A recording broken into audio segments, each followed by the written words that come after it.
बिस्मिल्लाहिर्रहमानिर्रहीम। अस्सलाम वालेकुम नाज़रीन, मैं हूं फैयाज राजा और आप देख रहे हैं आपका अपना यूट्यूब चैनल। दोस्तों, आज NA-45 कुर्रम में कौमी असम्बली का ज़िमनी इलेक्शन था और इस इलेक्शन में इमरान खान के मद्दे मुकाबल PDM की 14 जमातें इमरान खान के खिलाफ इलेक्शन लड़ रही थीं और पाकिस्तान तहरीक इंसाफ वाहिद इमरान खान उनके मुकाबले में एक उम्मीदवार, मुकाबले में 14 सियासी जमातें। इस वक्त तक जब मैं ये वीडियो आपके सामने कर रहा हूं, तकरीबन 95% पोलिंग स्टेशन के नताइज सामने आ चुके हैं। इससे पहले कि उन नताइज की जानिब हम बढ़ें, मैं आपको यह बताना चाहता हूं कि NA-45 कुर्रम के हवाले से कुछ अहम तरीन और एक्सक्लूसिव नताइज हैं। मुकम्मल नताइज हमारे पास हुआ क्या, वो तफसीलात आपके सामने रखेंगे, लेकिन इन तफसीलात में जाने से पहले आपको यह बताना जरूरी है कि यह पाकिस्तान की तारीख में पहला वाकया था कि किसी कौमी असम्बली के इलेक्शन से पहले, यानी NA-45 के कौमी असम्बली के ज़िमनी इलेक्शन से पहले, पाकिस्तान की खुफिया एजेंसी काबिल एहतराम इस्टेब्लिशमेंट ISI की जानिब से अवाम को एक अहम तरीन पैगाम दिया गया और इस पैगाम के लिए बाकायदा तौर पर DGISI lieutenant general Nadeem Anjum, काबिल एहतराम DGISI lieutenant general Nadeem Anjum Pakistan की तारीख में पहली बार जो है एक ऐसे DGISI बने जिन्होंने पाकिस्तान की सियासी अस्करी तारीख में पहली बार अवाम से बराह रास्त, सहाफ़ियों से बराह रास्त एक प्रेस कॉन्फ्रेंस के अंदर बात की। इस प्रेस कॉन्फ्रेंस में क्या पैगाम पहुंचाया गया वो भी आपके सामने रखेंगे, लेकिन इस वक्त जो लेटेस्ट अपडेट है हमारे पास, अगर हम इस बात के ऊपर यकीन कर लें कि हमारी काबिल एहतराम इस्टेब्लिशमेंट इस वक्त मुकम्मल तौर पर ए पॉलिटिकल, गैर जानबदार, न्यूट्रल, गैर सियासी हो चुकी है, लेकिन इस वक्त भी हमारी मालूमात के मुताबिक NA-45 कुर्रम के नताइज आने के बाद GHQ में घंटियां बजी हैं और अहम तरीन मालूमात का तबादला हुआ है NA-45 कुर्रम के इलेक्शन के हवाले से। इमरान खान, जिन्होंने एक बार फिर PDM की 14 जमातों को करारा थप्पड़ रसीद किया है, इस थप्पड़ के बाद अब नजर यह आ रहा है कि नवंबर के महीने में 29 दिन रखने वाले मौजूदा army chief general Qamar Javed Bajwa अब मुस्तकबिल का फैसला नहीं करेंगे, बल्कि मुस्तकबिल का फैसला पाकिस्तान के सियासी, अस्करी, जमहूरी मुस्तकबिल के हवाले से अहम तरीन फैसले सुप्रीम कोर्ट ऑफ पाकिस्तान और चीफ जस्टिस उमर अता बंदयाल की तरफ जाते दिखाई दे रहे हैं। लेकिन इससे पहले आपको यह बताना भी जरूरी है कि बारहा पाकिस्तान की 75 साला सियासी तारीख में पाकिस्तानी इस्टेब्लिशमेंट की जानिब से यह कहा गया कि वो अब मुकम्मल तौर पर गैर सियासी हो चुके हैं और पाकिस्तान की काबिल एहतराम इस्टेब्लिशमेंट ISI के अंदर सियासी विंग ख़त्म कर दिया गया है। आखिरी मर्तबा ऐसा हमने चंद दिन पहले सुना जब मौजूदा DGISI lieutenant general Nadeem Anjum ने यह फरमाया कि अगले तकरीबन 15 साल तक पाकिस्तान की फौज की क़यादत जो काबिल एहतराम जर्नैल संभालेंगे, वो इस बात का फैसला कर चुके हैं कि फौज मुकम्मल तौर पर न्यूट्रल रहेगी। लेकिन इससे पहले आखिरी मर्तबा 2008 में हमने ये खबर सुनी थी और इस वक्त अखबारात की जीनत ये खबर बनी थी कि ISI के अंदर सियासी विंग खत्म कर दिया गया। और उससे पहले गुज़श्ता सदी के अंदर तो बारहा हम अपने बचपन ही से इस किस्म की चीज़ें सुनते हुए आ रहे हैं कि पाकिस्तान की इस्टेब्लिशमेंट गैर जानबदार हो चुकी है। लेकिन इसके बावजूद पाकिस्तान की जो गुज़श्ता 75 साला सियासी जमहूरी तारीख है वो हमें यह बताती है कि किसी भी हुकूमत के बनाने और बिगाड़ने में, ख़त्म करने में या उन्हें इक़्तिदार में लाने में पाकिस्तानी इस्टेब्लिशमेंट और अदलिया का किरदार इंतहाई अहम रहा। बाज़ जगह पाकिस्तानी इस्टेब्लिशमेंट का बराह रास्त किरदार अदा रहा काबिल एहतराम इस्टेब्लिशमेंट का, और बाज़ जगह काबिल एहतराम अदलिया ने इस्टेब्लिशमेंट के साथ मिलकर अपना ये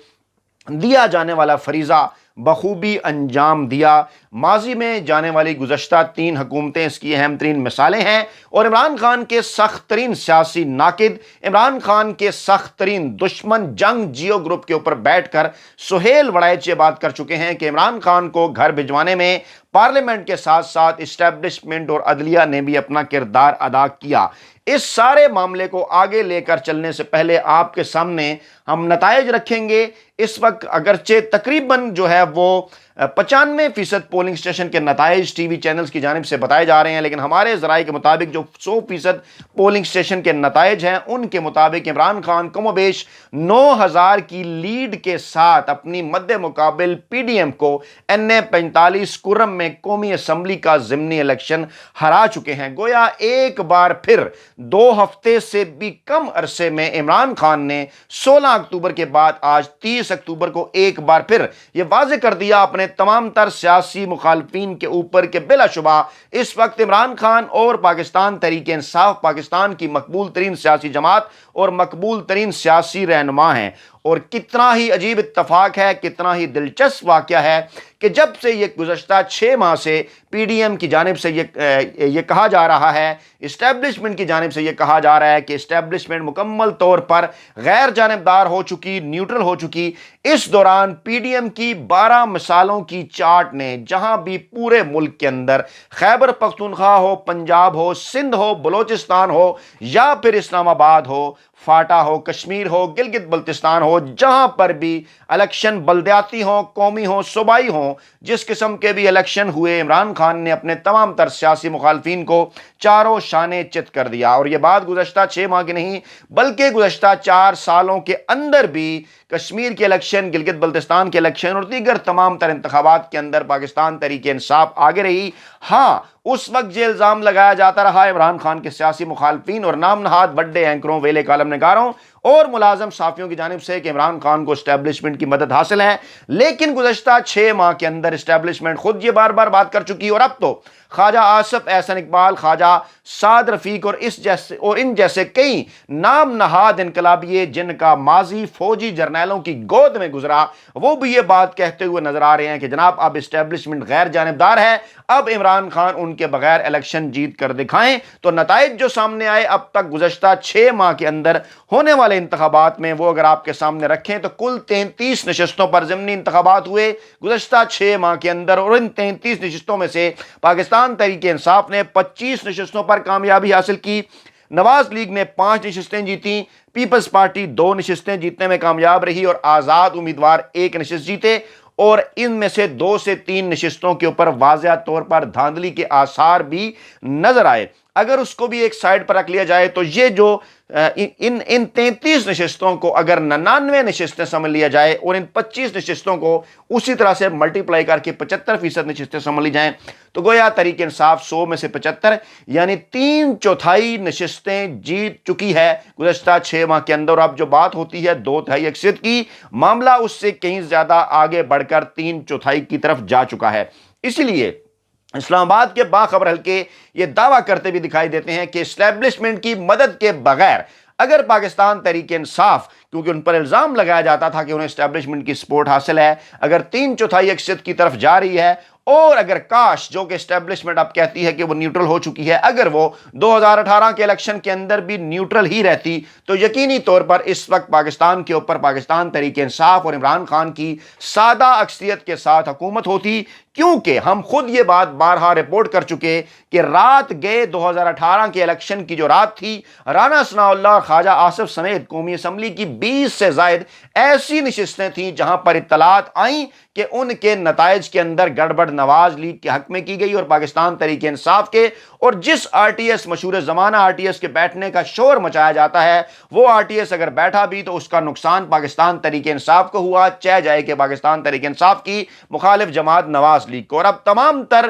قیافے، تمام تر شناسے، تمام تر اشارے، تمام تر چیزیں اس بات کی طرف اشارہ کرتی ہوئی دکھائی دے رہی ہیں کہ اگر اس رات اسٹیبلشمنٹ نیوٹرل رہتی 2018 کی رات تو یقینی طور پر پاکستان تحریک انصاف ایک سادہ اکثریت کی جانب بڑھ جاتی، قومی اسمبلی کے اندر اس کی 125، 155 اور 156 کی بجائے 175، 176 نشستیں ہوتی ہیں، اور اس طرح پاکستان تحریک انصاف کو ایک لولی لنگڑی حکومت، مخلوط حکومت کاف لیگ، ایم کیو ایم، باپ اور دیگر سیاسی جماعتوں کے ساتھ اتحاد بنانے کی ضرورت پیش نہ آتی، اور عمران خان اپنی مرضی سے سادہ اکثریت کے ساتھ مستقبل کی پاکستان کی اکانومی، سیاست، احتساب اور دیگر تمام تر معاملات، خارجہ پالیسی ہوں یا دیگر معاملات، اس کے حوالے سے فیصلہ کرتے۔ اور اب یہ تھیوری درست نظر آ رہی ہے کہ اس وقت کی اسٹیبلشمنٹ نے نیوٹرل نہ رہ کر اپنا ایک کردار ادا کیا، पी डी एम के हक में, जो उस वक्त पी डी एम नहीं थी, नवाज लीग थी, दीगर सियासी जमातें थी और पाकिस्तान तहरीक इंसाफ के की जो नशिस्तें उनकी तरफ आती हुई नजर आ रही थी, वो उनके मुखालफिन की झोली में डाल दी गई। क्योंकि आज के तमाम तर नताइज इस बात की तरफ इशारा कर रहे हैं कि यह बात साबित हो चुकी है कि अगर इस्टेब्लिशमेंट न्यूट्रल हो और मुल्क के अंदर 33 नशिस्तों पर इलेक्शन हो तो उसमें से 25 पाकिस्तान तहरीक इंसाफ जीत जाती है, यानी 100 में से 75 नशिस्तें पाकिस्तान तहरीक इंसाफ जीत जाती है, यानी 3/4 अक्सरियत दीवार के ऊपर लिखी हुई नजर आ रही है। अब इस माहौल के अंदर जब इमरान खान इस भरपूर जिद्दोजहद के नतीजे में, इस शानदार कामयाबी के साथ, इसके बाद जो है वो लॉन्ग मार्च अब इस्लामाबाद की तरफ ला रहे हैं और इस दौरान अक्टूबर के महीने की आखिरी तारीख और फिर नवंबर के महीने का आगाज हो चुका है। Army chief general Qamar Javed Bajwa की रिटायरमेंट का काउंटडाउन शुरू, उनके पास 30 से कम दिन बाकी, क्योंकि बारहा यह पैगाम आ चुका कि वो एक्सटेंशन नहीं ले रहे और नए आर्मी चीफ की तैनाती के बाद अगर मामलात आइंदा इलेक्शन की तरफ अगले रमजान से पहले मार्च के महीने में जाते हैं तो बिलाशुबा पाकिस्तान तहरीक इंसाफ के रहनुमा इमरान खान इस वक्त बड़ी स्मूथली 2/3 अक्सरियत हासिल करते हुए नजर आ रहे हैं। और यही वो खतरा है, यही वो खौफ है जो इस वक्त पीडीएम की जमातों को लाहक है और इसी खौफ के नतीजे में वो इलेक्शन में डिले चाहते हैं और ये कहते हैं कि किसी न किसी तरीके से इस इंपोर्टेड हुकूमत को अगस्त के महीने तक चलाया जाए। लेकिन अगर ऐसा हो भी गया तो इसके बावजूद इमरान खान की मकबूलियत में कमी नहीं बल्कि इजाफा होगा और तमाम तर सर्वेज इस बात की तरफ इशारा कर रहे हैं। और इसके साथ साथ मुस्तकबिल के हवाले से पाकिस्तान की सियासत, पाकिस्तान की जमहूरियत, अस्करी अमूर और दीगर तमाम तर जो मामलात हैं वो इस वक्त सुप्रीम कोर्ट में चीफ जस्टिस उमर अता बंदयाल की तरफ जाते हुए नजर आ रहे हैं और आइंदा महीना नवंबर इस हवाले से इंतहाई अहम है और सुप्रीम कोर्ट ऑफ पाकिस्तान की जानिब से किए गए अहम तरीन फैसले पाकिस्तान में जमहूरियत और सियासत के हवाले से नए मुस्तकबिल की बुनियाद रख सकते हैं। अपना बहुत ख्याल रखिएगा, दुआ में याद रखिएगा। नई वीडियो के साथ जल्द आपकी खिदमत में हाजिर होंगे। अल्लाह निगहबान।